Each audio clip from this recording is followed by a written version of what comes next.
What, you might wonder, has he got to be so cheerful about? Serious? I thought they were winding me up. Nick Clegg was smiling today, and not just because he and his wife dropped in unexpectedly to buy sweets for the kids. The Liberal Democrat leader has convinced himself that he can convince Britain to keep him, to keep his party in government after the next election. Every insult we have had to endure since we entered government, every snipe, every bad headline, every blow to our support, that was all worth it. Because we are turning Britain around. Remember those election debates that made him the most popular leader in Britain? The man who's now the least popular is already preparing for the next ones. David Cameron will say to Ed Miliband, "You're irresponsible, you're going to drive the economy to ruin." Ed Miliband will say to David Cameron, "You can't be trusted to help everyone, your party only cares about the rich." And for once, I will agree with them both. Left to their own devices, he said, they'd both get it wrong. Listing all the things he'd stopped the Tories doing in government, he presented himself as the man who likes to say no. Inheritance tax cuts for millionaires? No.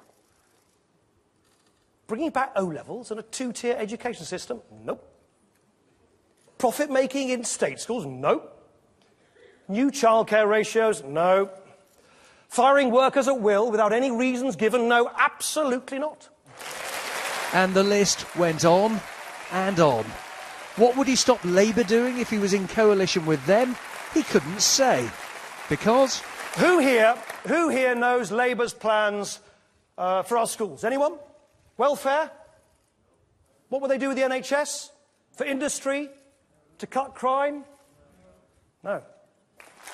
As for his policies, he said he'd fight to keep the government green, to keep Britain in Europe, to keep Scotland in the UK. Not all his MPs were perhaps as excited as they might have been.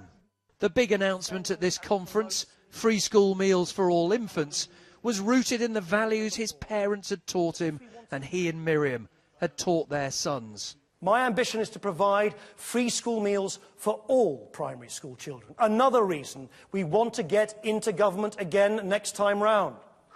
Contrast that, he said, with the Tories' priority, a tax break for married couples. A tax break for some, funded through the taxes of everybody else. That tells you everything you need to know about their values. So much for coalition unity. This was a speech of a man desperate to prove his party's independence and to prove that he is here to stay. We're not here to prop up the two-party system. We're here to bring it down. That woke him up in time to hear the whole speech summed up in just 2 sentences. Our mission is anchoring Britain to the centre ground. Our place is in government again. Thank you. Nick Clegg believes he's convinced his party to stop fretting, to stop fearing the unpopularity that comes with being in government. Now his task is to convince the country that they should be in government all over again. And that means he'll have to persuade millions of voters to be prepared to embrace him all over again.